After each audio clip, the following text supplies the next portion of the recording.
All right. Hey, good morning, everybody. Happy 1 Million Cups Wednesday. I'm glad you all made it this morning. I know, obviously, we have some winter weather coming back, and we've been especially spoiled with some nice temperatures lately, so this feels particularly offensive this morning, and I appreciate everybody coming out to fill the room as much as we have today. My name's Tyler DeMars. I'm with the North Dakota Small Business Development Centers, and I'll be your MC this morning. First off, how many first-timers, any first-timers do we have here this morning? A few. Great. Welcome. Glad you can make it. Glad it looks like you got your mugs. That's great, and hope to see you back to fill those mugs again. But if you've never been here before, you might be asking, why do we do this? What is 1 Million Cups, and why do we come here every Wednesday morning? Well, 1 Million Cups is a networking and professional development program we do every week here at Dakota Stage Theater.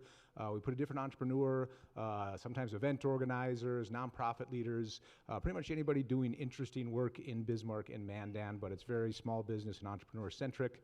We have to get on stage, tell the story of what they're trying to accomplish, what is the vision for their business or event or organization, what kind of challenges are they facing, and then we do a Q&A session with them. We kind of act as a community sounding board or advisory board, asking questions, some curious, some maybe more constructive, ask them to dig in deeper in places we're more curious. Our goal is to hopefully give them some insights, hopefully give them some recommendations, connect them with other folks in the community who can help them. We want to see if we can give them the best chance they have to succeed at what they're trying to accomplish. So the question we're asking every week then is, can we change the face of our startup community here in Bismarck, Mandan over 1 million cups of coffee? All right, before we get started here, just a couple things to take care of. First, thank you to our sponsors. These are our Venti sponsors that support the program by writing some checks for us. Next up, we have our One Grande sponsor. You notice we have more room on this slide if anybody's interested in jumping on board, but thank you for the University of Mary for filling this spot for us. And our tall sponsors here, also writing checks for our business, or for our program here, and appreciate their support.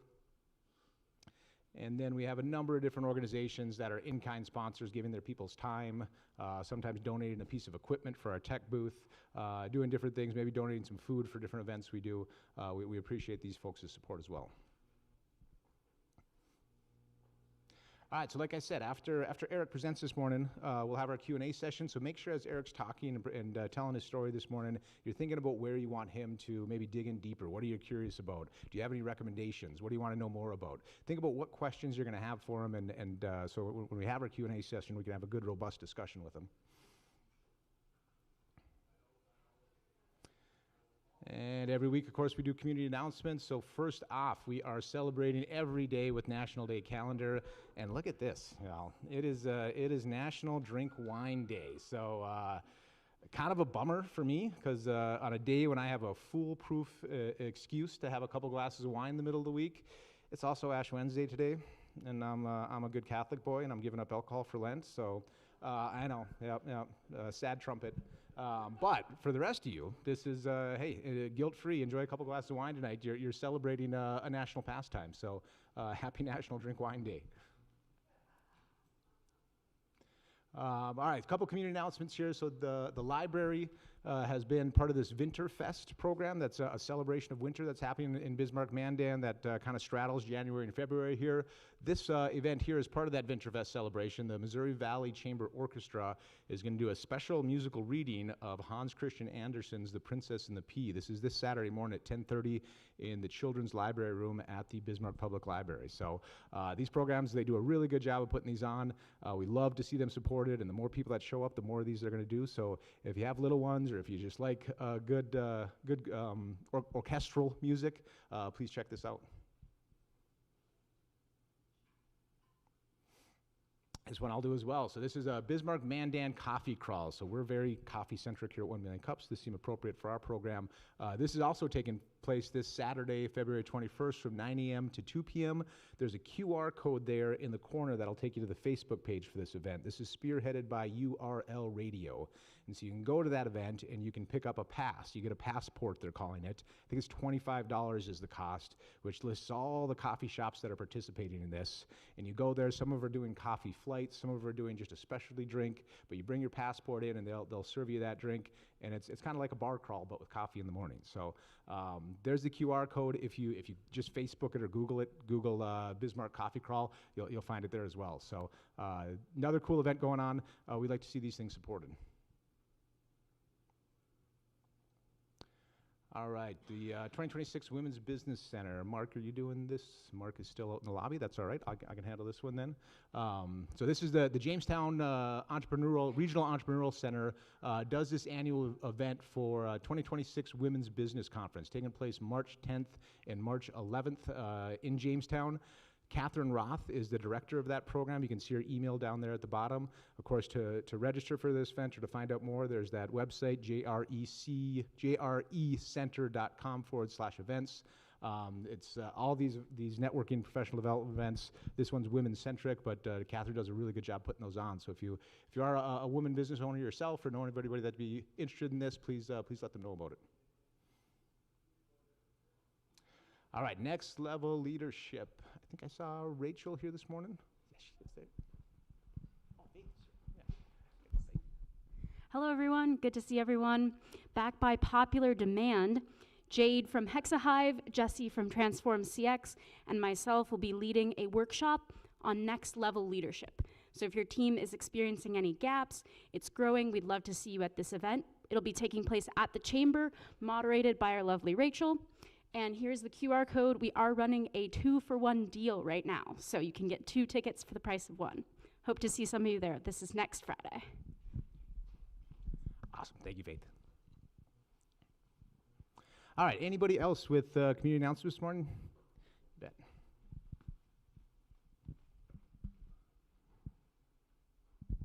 Hi, I'm Jessica Shaw with Global Neighbors. We're presenting next week, so I welcome you to come back to learn more. We're going to talk about our thrift store specifically.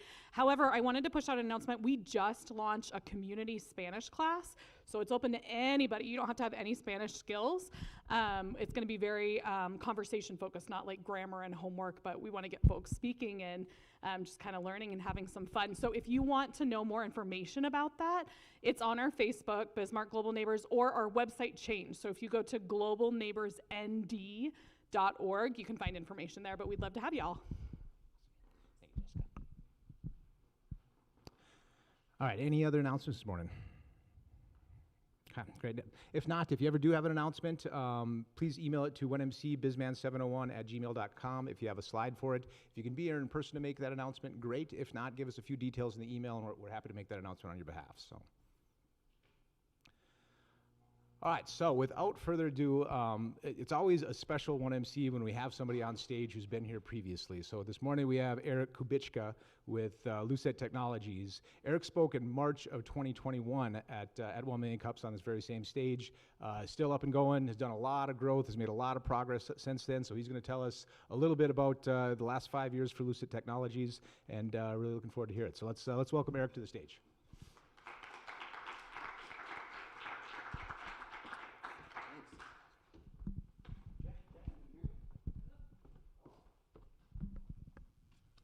We worked this out earlier. Okay, here we go. Can you hear me? Okay. Whoops. There we go. Thanks for having us back. We were here about 5 years ago. Last time Gina was on the stage with me, but I'm by myself today. When people ask me what Lucit is, my answer typically depends on where I am and who they are and who's asking me. The most common answer I give about what our company is and what we do is that we make software for digital billboards. So if somebody asks me what I do, I say, we make software for digital billboards, and they say, oh, okay, that's interesting, and then we talk about something else. And that's fine, and I think that gives a good description in general of what we do. But I'll tell you what we do from industry speak. Lucit is a dynamic, creative platform for digital out-of-home. Now that sounds like a whole bunch of words that don't belong together, and it sounds like a bunch of gobbledygook. But digital out-of-home, or out-of-home, is a general term. It's a terrible term, but it's a general term that describes any type of advertising that you see when you're not in your home. So advertising that would be on digital billboards, for one, or big billboards, any kind of billboard. Maybe it's advertising on a gas pump.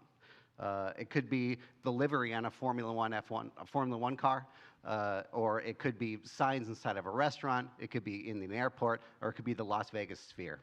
That's the realm that our company operates in. Any type of advertising that you see outside of your house. Specifically, we operate in the digital side of that world, so any type of digital screen that displays ads. And even more specifically, we operate in the world of dynamic creative. And all that means is we help generate ads that change based on data. And that could be a lot of different things, and it could be any type of data. So if you wanted an ad that displayed the current score of the Bismarck Larks game as it's going on, that's somewhere where we come in. We help make that happen. If you want ads that display the current temperature, we can help make that happen, or the current lottery score. Or if you want to generate ads from all of the inventory in your automotive dealer management system, we help make that happen. The other thing that we do is we help drive ads and when they run and how they're targeted. Another common example is if you want to have different ads that have different messages depending on the city, depending on their location, or depending on the weather, or depending on the current price of Bitcoin, you can generate ads that'll do that based on all of that data. So Lucit is a software platform that helps make all of that stuff happen. We suck a whole bunch of data in from anywhere you want, we help generate ads, and then we push all those ads out to screens all over the place. Oh, let's see here, which button is it? There we go.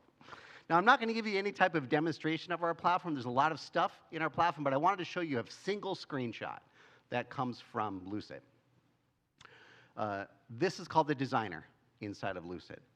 And the designer is for creating those dynamic ads. We spent a lot of time building this. And because there was a lot of problems, or there is a lot of problems in out-of-home. One of those problems is there are tons of different types of screens in tons of different types of sizes, and it's a giant pain in the butt to build ads for all those different size screens. There's companies that are running campaigns that are large enough where they have 16 different ad formats that they need to run. So that creative team, you go to your creative team, you say, I need to make an ad, and I need it in 16 different sizes, and the creative team hates you for that. So if you're a creative person, that sucks, right? And so in the world of out-of-home, that becomes very difficult to do. And what's happened is that problem has become worse because companies, knowing that this is a problem, have started to just say that my screens are this size when their screens aren't that size.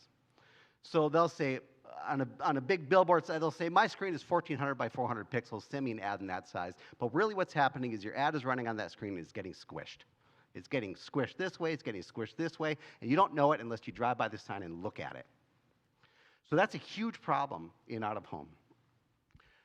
So the thing that we started from the ground up with this designer was designing ads that can respond to any type of screen size. And we do that the same way a website responds. When you take a website and you put it on a small device, a big device, or any different size screen that you're using that website on, it responds to that size. So we built a designer that does that exact same thing. And in this example, we're designing an ad in two sizes, vertical and widescreen. You can see the tabs up there. But we support 17 different formats, and those 17 different formats represent 200 different screen size ratios of ad inventory that's in our system. It's an enormous problem.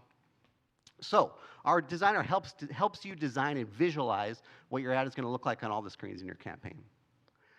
And then the second big thing that it does is it helps you take data, wherever that data is coming from, and put it onto your ad. So it's a complete layers-based system. It's designed to work with whatever software that you like to design with. You can take that software, design the layers that you want, you can import them into Lucit, and then you can bring your dynamic pieces in, and you can format them however you want. A lot of signage software has 5 fonts, and that's it. And so these are huge problems. People are designing ads with dynamic ads using existing software, and they can choose from 5 fonts. So these are the types of problems that we want to solve. We don't think that you should only have to choose from 5 fonts. You should be able to put your corporate brand font on there, right? So our tool, I just wanted to show you a screenshot to give a visual. We bring a bunch of data in. You can use this tool to design the ads. In fact, on this, the dynamic parts of this ad, there's a lot of them actually. There's the vehicle. This is a data feed for an automotive inventory feed. That's a vehicle photo. There's the title of the vehicle. There's the price of that vehicle. And there's the town that this ad is running in Chicago. Those are all the dynamic pieces of this specific ad. So that's the visual. This ad then, gets pushed out to whatever screens are in your campaign. And it can make, if you have 100 vehicles in your inventory, it'll generate 100 ads, or it'll generate whatever rules that you want. I want only ads that are between $50,000 and $60,000 and have less than 100,000 miles. Okay, set that up, it'll generate them. Okay, in 2021, the last time we were here, that year, we were a pretty new company. We were a startup. We can't be a startup anymore, even though we like to say it sometimes, but we're not. We've been around for 6 years, actually. So we definitely don't get to be called a startup anymore, even though it feels like it, In that year, in 2021, our system delivered 700,000 plays during the course of the year. One play is one ad running on a billboard one time from about 7 to 10 seconds, okay? That's one play. We did 700,000 of those in 2021. And those plays generated about 3 million impressions. Now, if you've ever done internet advertising, you know that you get impressions on your ad.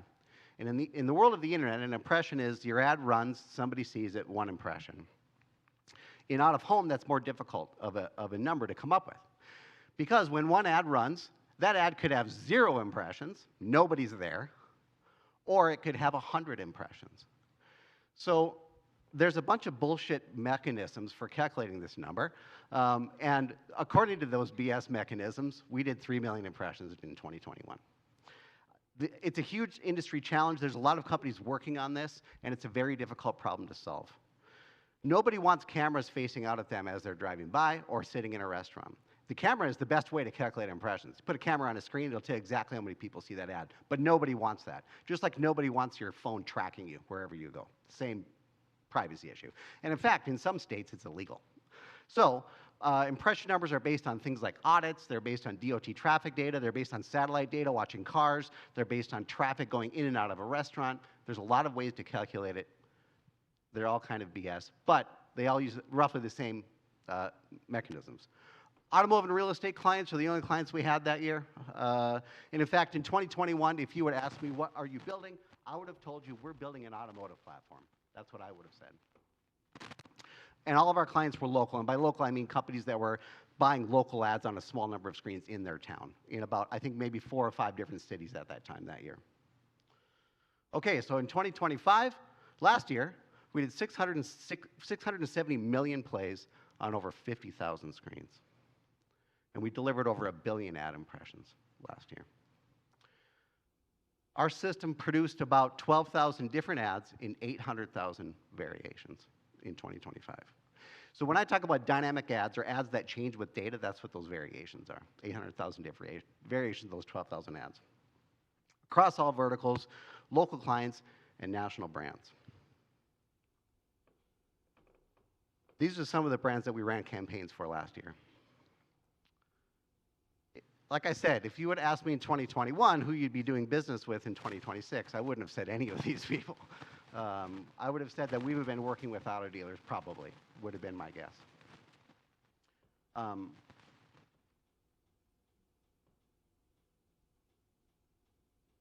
Place Exchange, and their logo is over there, is the reason why we have these campaigns. So I put their logo up there. Without sort of getting into how all this stuff works, which is really confusing, Place Exchange is essentially a platform that represents all of the inventory, all of the screens. They represent millions of screens. And they offer mechanisms to DSPs, like the Trade Desk, Yahoo DSP, and Google DV360, to buy those screens. Early on in 2021, there was an open, and how I got in, and how we got into this is I weaseled my way in. Which is a really good mechanism, weaseling your way in. In 2021, there was an open industry group called the Open OOH Industry Group, and they were working on what was called the Open Venue Taxonomy, which was just, they were working on a standard for categorizing screens. That way, when you're buying screens at scale, you're buying thousands of screens in a campaign, you know that you're buying restaurants, and you know that you're buying fast food versus sit down, and you're buying airports, or you're buying a gas pump or a gas station or whatever. So they're working on ways to like categorize all of these different screens. And it was an open source group, and They had a GitHub repo, and that GitHub repo had spelling errors in it, so I fixed the spelling errors and submitted a pull request. And that got me into that group. So I ended up meeting with this group of people that were all, that worked for these giant companies and that were working on this standard. So that's how I met some people in this industry. In 2021, that was. In 2024, I sent an email to one of those people who had since become the COO of Place Exchange. And he responded and he said, "Good timing. We're RFPing our dynamic creative process." And what we learned at that time, and maybe I'll talk about this more later, but what we learned at that time is Place Exchange had a giant problem. Dynamic creative was a giant pain in the butt for them. It was using up their developer time. It was taking a whole bunch of time. They hated doing the work. The brands wanted to do it, but they hated to do it. And they were looking for somebody to do it for them, and we came up with a way to do it for them. So that relationship, we worked out that relationship. We worked out protocols. And in March of last year, we ran our first campaign for Snickers and Mars Candy Corporation in March of last year. That campaign ran on 12,000 screens. To put that in perspective, the biggest campaign we had run before that was 20 screens. So you can imagine how nervous I was that our servers weren't going to start on fire when we started running that campaign. But thankfully, technology is typically, sounds like the hard part, but typically it isn't, because you can scale. Everything's built to scale now. So we were able to scale up our system to handle these types of this type of traffic and these types of loads. So anyway, it was a pretty exciting year. In fact, our very first meeting that year was with Gina. Who was it with? Valentino. You know who Valentino is? Yeah. Okay. So our very first meeting with a Place Exchange client was Valentino. And I thought Gina was going to die when we had that meeting. Here's what I learned from that meeting. I learned that I don't have to wear a nice suit and tie to this presentation or to work. Because we met with these people that work for L'Oreal, and they were a bunch of people like us, just sitting there in their T-shirts and their flannels and whatever, and we're meeting with them on Zoom. Every meeting we have is on Zoom. We don't need to look nice anymore, maybe from here up. So that's one thing that I learned, that we learned from that meeting. And meeting with these people, they work for these huge companies, and they're on Madison Avenue in New York City, and they're just regular people, just like us here in Bismarck, North Carolina. So anyway, we were able to make that deal happen. We got all of this. If you would, does anybody know who these two companies are? Just raise your hand if you've ever heard of these two companies before. Okay. I didn't know who these companies were. But these two companies are the two largest ad agencies on the face of the earth. And we ran campaigns with them for some of their brands last year. Before we started this company, I thought that I knew advertising. I thought that I knew online advertising. I thought that I knew digital advertising. And once we started learning about how all this stuff works, we realized we didn't know anything about any of this stuff. Okay. So I'm going to show you, I'm going to go through 3 very quick slides here. And this is kind of the reason that I came here today, because I wanted to talk about really how difficult this all was. Problem number 1 is we built an amazing platform. There's nothing like our platform for out-of-home, and nothing like it at all. And it solves so many problems for so many people, we think. And it makes things that take 20 steps, we can do in 2 steps. Things that take weeks, we can do in hours. We built an amazing platform, and we have no idea how to implement it, or had no idea how to implement it. It was very difficult to sell our platform. When we built it, we really thought that our customers were the owners of the screens. So we tried to sell our platform to the owners of the screens. Gina had 100 meetings with companies that own screens, large and small, and every time she did a demonstration, their jaws dropped. They thought it was the most amazing thing that they had ever seen. They couldn't believe what our platform could do on their digital screens. And then afterwards, they went back to doing the same 20 steps they did before. Because we started to realize that, 1, we had no control over the entire process, okay?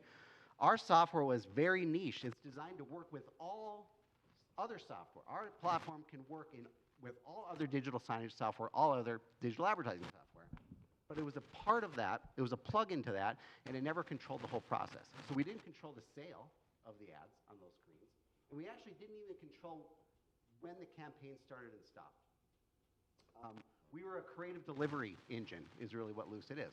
So since we had no control of the entire process, we weren't part of their daily process, and that was hard to get across. And the big thing that we did is we solved problems that people didn't think that they had. And if you build software or you do anything, and you think that you solve a problem for somebody, but they don't know that they have that problem, it's very difficult to sell your solution to them. Because they don't have the problem that you think that they have. When you know that they do, right? You say, you talk to a scheduler at an out-of-home company, and you say, what you're doing is taking you 20 steps. And they're like, yeah, that sucks. And you say, if you use our software, that'll be 2 steps. And they, oh yeah, that would be amazing. And they go back to their desk and they do the 20 steps because they know those 20 steps. They know how to take those 20 steps, and they're just going to do that every day instead of learning something new.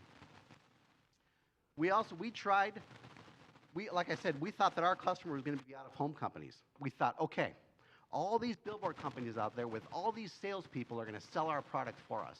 We were very naive about that.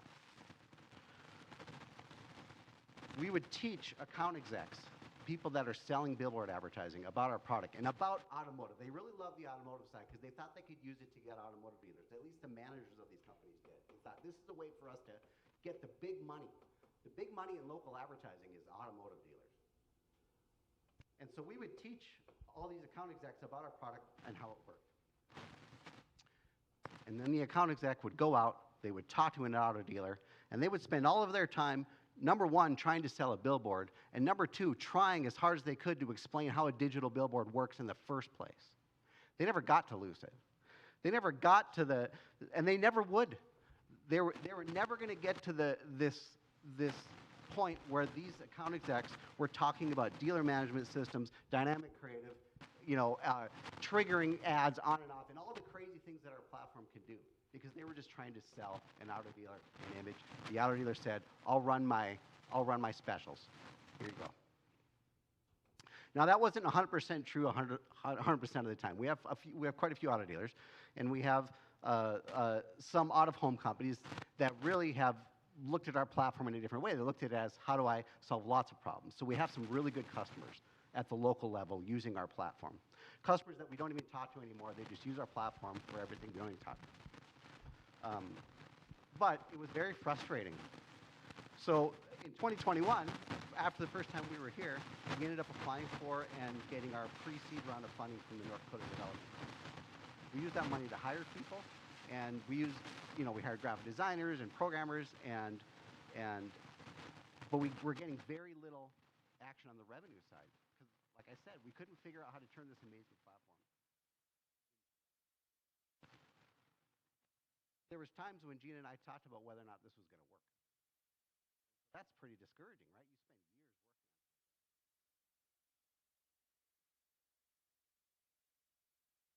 years working on it. What we learned the hard way is that you had to find the people with the problem. And if you find the people with the problem, they'll pay you money to fix it. And I think that this is the biggest message I want to give anybody that's starting a company, is that you need to find the people with the problem first. And then all of your other stuff, your other big ideas you can have, then you can start to execute because you're getting customers. So the first thing was this. And this is how the Place Exchange thing happened, and with some of our other customers, is we found people that were already doing dynamic creatives. They were already trying to create ads from dynamic data, and it sucked. One good example is we had a client that was doing NFL and college football games. They had advertisers that wanted to run all these football games, and their system that they used, it said that they could do that. What was happening was this scheduler or this creative person that was doing this work was spending 4 to 6 hours every single weekend during the entire football season making sure that these ads were all working for all of these games. 4 to 6 hours every weekend. Somebody that wants to work Monday through Friday was working every weekend. We showed them our solution, and she spent 2 hours setting up the campaigns at the beginning of the football season and then didn't have to touch them again the rest of the year. So we solved a problem for that company, and we solved a problem for her, and they gladly pay us money for that because they have customers that want that, and we help them do that with very little labor because our system automates all of that stuff. And then the other big example is Place Exchange. So they RFP'd out their dynamic creative process because brands, like I showed you on the earlier slide, wanted dynamic creative. Most of them wanted weather-based creatives, which is crazy, but that was a common one. But they wanted other stuff too. They wanted sports scores. They wanted stuff that would respond to other types of first-party data, et cetera. And what was happening was these requests would come in. Place Exchange would have to take developers away from their current jobs and get them working on this dynamic creative. And they were hand-coding JavaScript and HTML ads in all these different sizes, and it was taking them weeks to set up these campaigns. That was the problem number one. It was so much work for them that Place Exchange's minimum, if you wanted to run dynamic creative, their minimum fee was $200,000. So unless you're spending $200,000 campaign with them, they weren't going to run dynamic creative for you because it was too much work.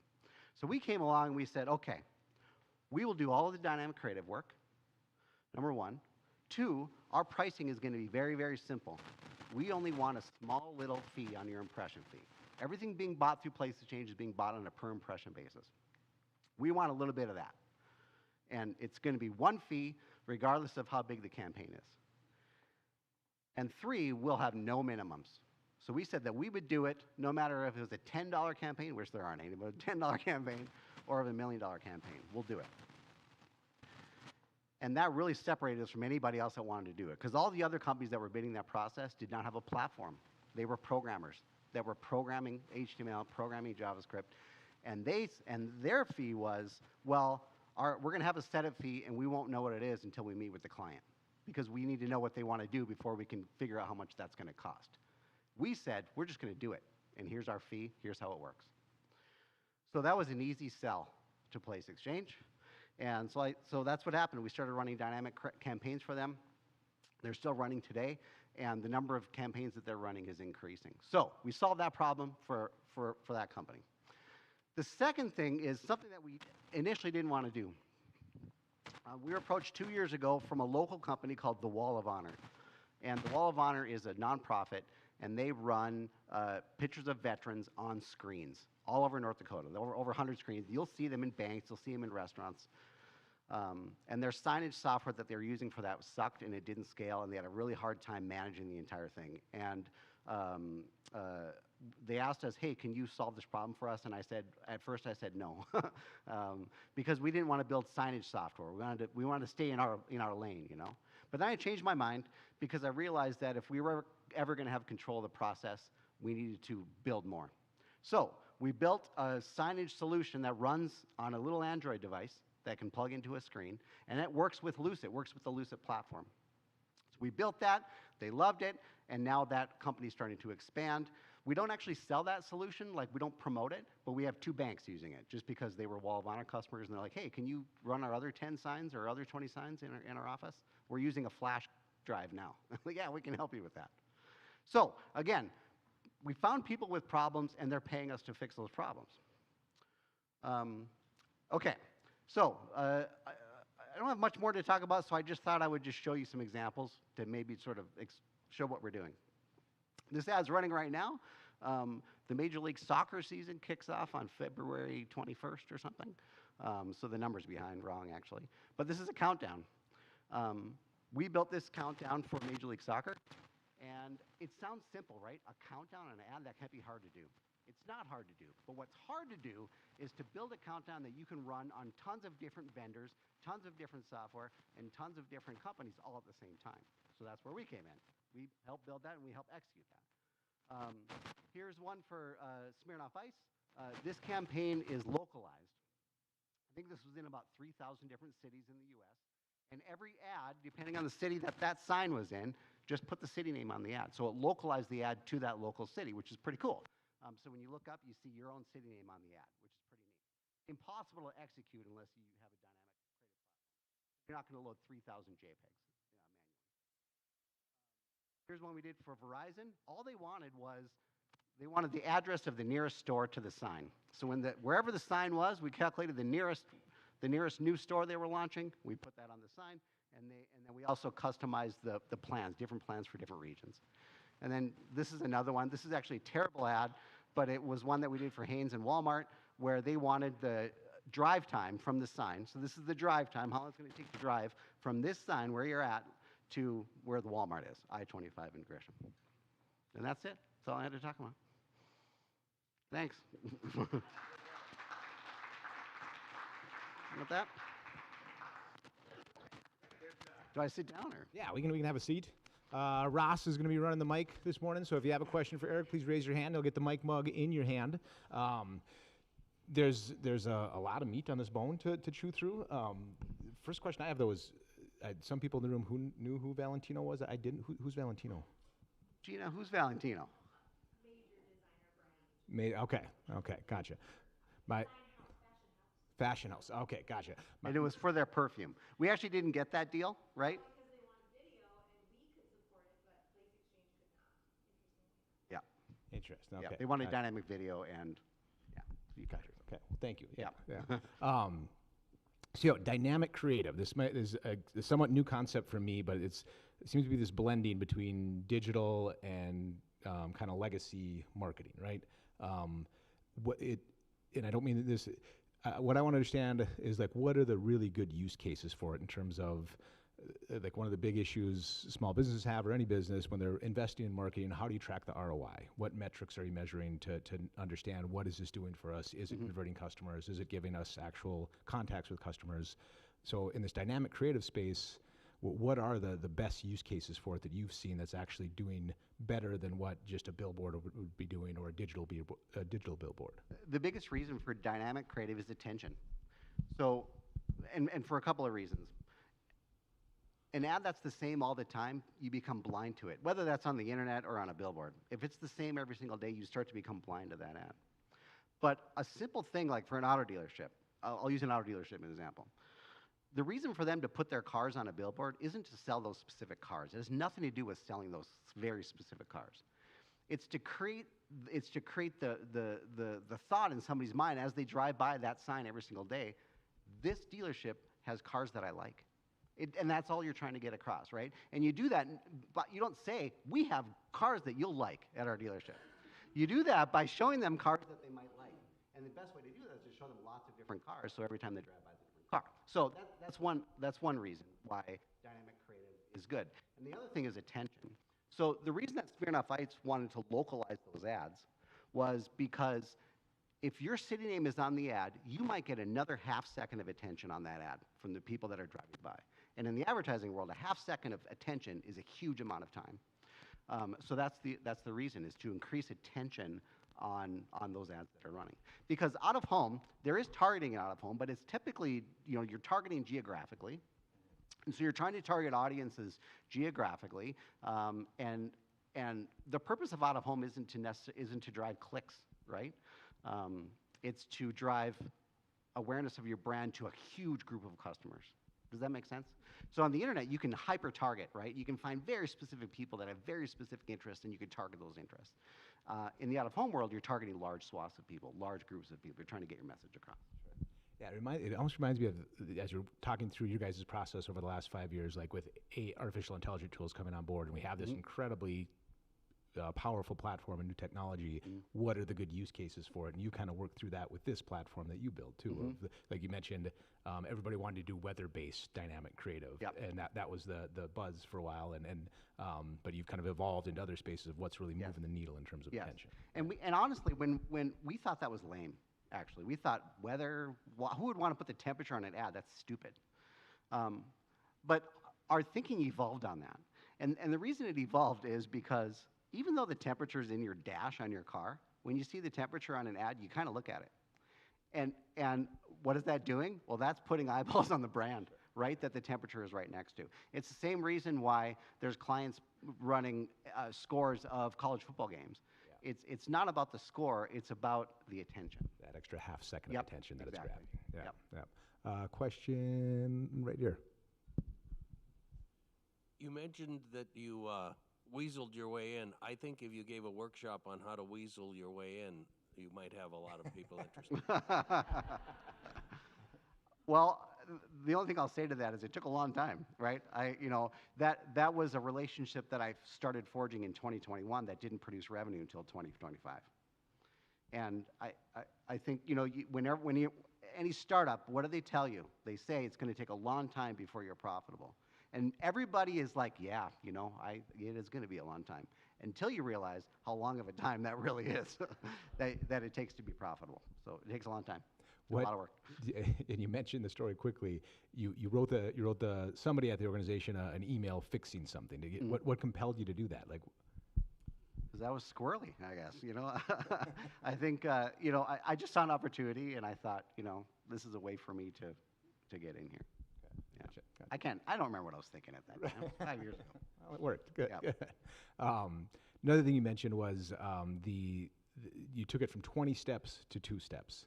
Yep. And I think the process of creative dynamic, without getting too far under the hood, because maybe you don't want to, what is the magic sauce to that? How did you take that down by 90%? The first thing is building an agnostic platform, right? So, and by that I mean a platform that can really connect to any type of data and then turn that data into a common format. So like, it doesn't matter if the data is in a spreadsheet or if it's in some API somewhere, but we bring that into Lucit and then we turn it into a common format. So if it's in a common format, then it doesn't matter what the data is or where it came from, that you can put it onto your ad. And the second thing is we built an ecosystem of apps to do that. So in Lucit, you just add the Google Sheets app and then connect your sheet, and then there's your data, right? So whereas those people that are charging a lot of money for the dynamic creative to do that same thing, we're actually writing code to connect to the Google Sheets API and then what was happening is that code was running at the screen, connecting to the Google API at 1,000 different screens, where we sort of like cache all that data. Anyway, So are you still developing code for commonly used app or data sources? Oh, yeah. That's a constant Oh, thing, yeah, right? As constant. new tools Yep. come on board. Yep. Okay. Yep. Gotcha. Yep. Question here. I have a two-parter. I'm just curious, Eric and Gina, if Hi, Danelle. so as you were wearing T-shirts on those Zooms, I'm curious if she was still wearing heels. I don't know. Wearing heels? No? Oh, I'm surprised. So my other. Oh, but I know, but you still had the heels on. Anyway, I'm sorry, that was just random. But my curiosity is because I had been with you guys and had used the 20 steps to 2 steps, and you know how much I loved that process. Loved it. Okay, so whether or not you had converted the old school people. What's that question? If you had ever converted some of, and I won't say who they were, some of the billboard companies that wouldn't go to the system, you know who they were, that wouldn't use it. Did you ever get them converted? Many of them no, and it's for a lot of reasons. But there's a lot of billboard companies that are hyper protective of their screens, and they don't want any dynamic data on it, and they don't want anybody controlling it. A really good example of that is gas station TV. When you go to the gas pump and you see the ads on there, there's, I don't know, tens of thousands of these screens. And none of those screens support, we can buy those screens through Place Exchange, you can buy them, but they don't support dynamic creative because gas station TV, one, doesn't want to run any ads that they don't have complete control over, they're scared of it. And two, it's probably bandwidth issue is probably the other problem. So you could never have used the app on them? What's that? You could never have used the app on them? No, not on gas station TV. Even though they're connected to the same networks that we are. It's just that they have a process block that says we don't want dynamic creatives. We do also have clients that are local operators that use our platform daily, but refuse to let the clients use it, which is interesting because it's basically a client-facing system where they can go in and do stuff. That's what you were doing, but they won't give their clients access. So they access it every single day, but they don't give the client access. So I think it's just going to be this process of building. But if it's commonplace, then people will do it more. But if it's not, then it's going to be driven by the client. But if the client doesn't know it exists, the client can't drive it. So Yeah. that's kind of where it sits with some of those operators. Yeah, for those that. Yeah, no problem. Just for those in the live stream, I just want to recap that real quick. So other marketing companies are resistant to use it. Some of them are using it, but just in their internal facing work, not in their client facing work. That's interesting about the adoption of new technology. Like you think about those people that just want to do those 20 steps still, and I'm sure a lot of that is, well, if I'm not doing these 20 steps, what am I doing? Like what value do I have if these 20 steps are no longer are necessary? And just kind of protecting that work, as inefficient as it might be. And there's a lot of nervousness about content getting on a screen that they'd be nervous about, because it's not common, but digital billboards have been hacked, right? And terrible stuff has been put on digital billboards before, and it's very, very, very, very, very rare. But when it does happen, it's all over the news, right? Or it's all over the industry, and they talk about it, and people get scared. So. No. So speaking of getting scared, you mentioned Gina. And Gina, do you want to join us on stage? Because you have some good insight. Well, we should. We'd like a mic in your hand so our live stream audience could pick up what you're saying too, because you have good insight here. So come on up. I'll stand. You come up here and sit, okay? Speaking of being scared, you mentioned Gina and you had conversations about, is this going to work? What can you speak into that a little more about those kind of hard conversations? What was learned through that? How did you pivot from those? Well, when you're making a small amount of revenue on a huge amount of work, it's concerning, right? Or if you're spending a lot of time chasing a single customer and that customer is only generating $6,000 a year in revenue, we know that's not scalable, right? So that was concerning. But I think part of it is, if you have a vision, somewhere in that vision is profitability, and sometimes you have to stick to your vision. I think a good example of that is our pricing model, which was very difficult to sort of work through. But we wanted to make money every time an ad displayed on a screen, right? So we charged per play or per impression on a screen. Most customers that we talked to, that was a foreign concept to them, because most billboard companies charge ahead of time, right? They don't charge based on when your ad plays. They just charge you, and then if it plays, I guess. But we stuck to that. We really stuck to that pricing model, and now it's working out. But you just had to get to the scale and the volume of. Yes, yeah, and you have to sometimes stick to your guns. You can't let your customers tell you everything. Yeah, right? Well, it's a good lesson too of knowing you have something and it's going to take some traction to get there. Because a lot of small business owners or a lot of entrepreneurs, when something isn't working, they'll start, all right, we'll do this too, and we'll do this too, and you get that scope creep that comes in where you're doing 5 or 6 things kind of mediocrely well when you need to focus on this one thing you do really well and let it get traction. Yes, and we've had that problem, and it's why we didn't want to do the digital signage software for the Wall of Honor, because we thought it was outside of our realm. But anyway, it turned out to be a good decision. Absolutely. Jackie's got a question. You two are so impressive. This was a really impressive presentation. I know Gina tried to explain to me maybe once, maybe twice, what you did, and I think it's so niche and so unique. I think that was part of my problem to follow it, but I'm on board now. Okay, Eric, did you say when you weaseled your way in, though, it was a typo? That's what you kind of fixed. So they had a repository in GitHub, and this was open source, and there were some typos in there in some of their content. So I fixed the typos and submitted what was called a pull request. So what I love is, I'm a grammar nerd, so the fact that you got in on a typo was wow to me. But I'm guessing your background is a little more maybe in software. I know Gina's is in advertising. My question is, what do you think you both have pulled from in your background, like your education, experience? What do you think you've really pulled from to make this so unbelievably successful?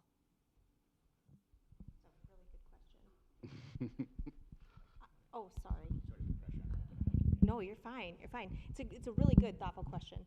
I've learned a lot from Eric, honestly. I think we work well together because we both bring things that are completely different. Obviously, he has skill sets that I couldn't dream of having, right?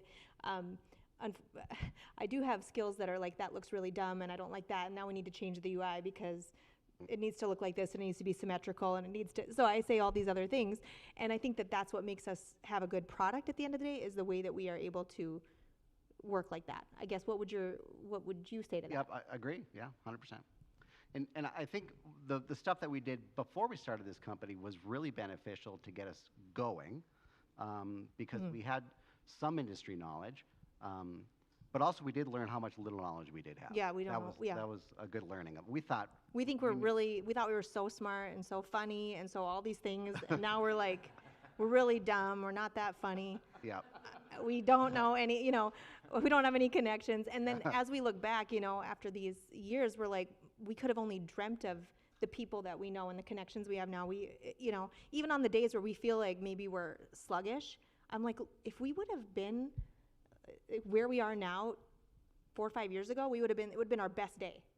Our worst day now would have been our absolute best day. So I think that's important to keep in mind as we move forward with it. and as you scale something from local to national, there's a lot to learn there. Just Right. like how ad budgets work at a national level is something we could not have comprehended No. 5 years ago. And so Place Exchange will come to us and ask us for, what are your ideas for this client, which is the funnest part of it all. That's where I just love it. They'll be like, what should we do for Ben and Jerry's? And what should we do for Yankee Candle and Coleman Camping? And, all of these clients that are like huge brands that we wouldn't have even thought about coming up with ideas for. The idea that Eric came up with for HP is so good, and I don't know if it's going to happen, but it's so cool. But we'll sit in the conference room and we'll shoot them 5 to 10 ideas. Here's how they can use Lucit dynamically for this particular client, and then they'll go back to the brand and present it to the brand. And it's just really exciting that we're a part of that conversation at all here in Bismarck, North Dakota, and that we can be these, creative minds behind some of that stuff is really cool. And some of them have went forward and executed it. Sharpie was another really cool one. So, I mean, it's just, I don't know, it's just kind of humbling, really, to think that we even talk to these people. Yeah, pretty cool. Yeah, like he said, he said, I can wear jeans or whatever, because we get on these calls, and I have a nice background. I have a really nice Zoom background, I will say. They're always like, oh, you look like you're in New York. Where are you? And I'm like, North Dakota. And they're like, where? And they think that we're just like, I'm telling you, there is a lot of judgment sometimes when it's North Dakota. They don't know how to respond, because they are you can see like on their Zoom, they're on Fifth Avenue, or they're in Manhattan, wherever they're at, and we're in North Dakota. So it's just. Somebody actually once said, you said, I'm from North Dakota, and that guy said, oh, I'm sorry. Yeah. You believe that? Yeah. Lots of that. I almost wanted to disconnect right there. Yeah. Thank you both for sharing today, and it's great hearing from where your story has come from over the years, and I'm just curious where you guys see yourself going within the next 5 years as you continue to advance. Who knows? No. Yeah, I mean, you kind of don't. I think you kind of don't know, but what you have to do is sort of prepare as best you can. The biggest revolution, everybody knows this, the biggest revolution in the last 5 years is AI. And it's important to us, and we're working on this very hard right now, is how do we make sure that the new world of agentic software, of AI software, can work with our platform? And how do we make sure that our platform is going to be there and still working 5 years from now? Because there's a lot of SaaS, we're called SaaS software as a service. A lot of SaaS software is going to go out of business in the next 5 years, probably. So we have to make sure that our software uniquely solves problems that AIs can work with. And maybe that's just in creative generation, right? Or maybe it's in targeting, or maybe it's whatever. So I think that's the biggest unknown. I think with it kind of segues from that question, but as you're talking about your different roles and how you work together and your experiences, you talk about the culture at Lucid a bit. You mentioned you've done a bunch of hiring, so maybe what are each of your roles specifically, and then how are you building the culture out? Because I think that could largely drive what this looks like going forward, is as it goes less on you and more to the team you're building. What does that look like at Lucid? Well, I'll tell you that we found out that we don't need as many employees to operate as we thought we might have. Yeah. I mean, the more that it can, you know what I mean? Yep. So right now there's only 4 Lucid employees. At one time we had 9, I think, at our peak. And that 9 employees was burning up a lot of money. And part of that was we got in seed money, and we used that seed money to hire people, North Dakota-based people. The problem was we probably didn't really know what we were doing, I think, with those employees and what roles we wanted to hire for and what we wanted to build. The product wasn't ready yet. It wasn't. It was too soon, and so the requirement was to hire people, and we didn't have specific jobs, like here's the ABC process that's going, we do this, and then it's money. We didn't have that figured out, and then we hired all these people, and we were like, okay, well, we're gonna try this, we're gonna try that, but the product was not mature. It wasn't even complete. It was still, I would say, just in development at that point. It was. It's like what the final product is gonna be, and what our sales channel is, and I think that that's kind of ever evolving, but we have a better handle on it now than we ever did, and especially when we had all those people. So we have a lot less people now, and it's good for now. As we grow, we're going to need to hire more people, but We're busy. We're busy. We're very busy. And I think that we don't really know, if we wouldn't have taken that money and hired those people. Right. We don't know. It's hard to know like what the real impact of all of that was. I don't think that we would necessarily be where we're at, because we wouldn't have been able to build a lot of the stuff that we built with all those employees. So. Well, awesome, guys. Thank you. Yeah, for the thank time you. This morning. Hold on, not quite done yet. Okay. Okay. One last question for you at this point. It's my only thing to do around here. I run around with a microphone and get one question. I got one question. So, thanks a lot for your presentation. What you guys do is super interesting. The dynamic piece is almost mind-bending for me. But what can we as the 1 Million Cups community do to help you guys to continue to succeed?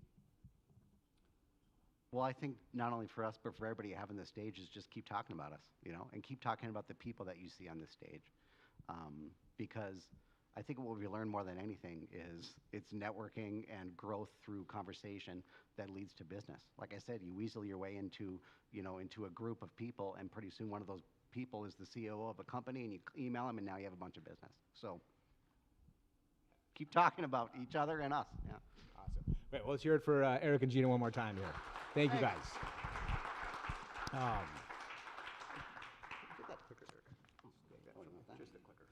you. All right, well, hey, coming up here at 1 Million Cups, we saw Jessica's here from the second home thrift store, excuse me. They'll be speaking next Wednesday, February 25th. Ashley Woolidge with Know Me Promo will be on stage March 4th. And then Trevor, our loyal community member here, talking about his business, Patriot Nutrition, on March 11th. So that's what's coming up next 3 weeks here at 1 Million Cups. Here are the places you can stay in the loop on what's happening with our community here. Facebook, all of our events on there. LinkedIn, our YouTube channel as well is where everything is live streamed. All our programs are archived. And of course, if you or anybody you know would like to be a presenter, like to get on stage here, we're quickly filling up. We're booked through June already this year. But that email, 1mcbizman701@gmail.com, is the place to go with those inquiries. All right, well, hey, thank you for making it out this morning, making it here, especially on kind of a blustery morning. Appreciate y'all showing up. Let's have a great rest of the week. Thank you.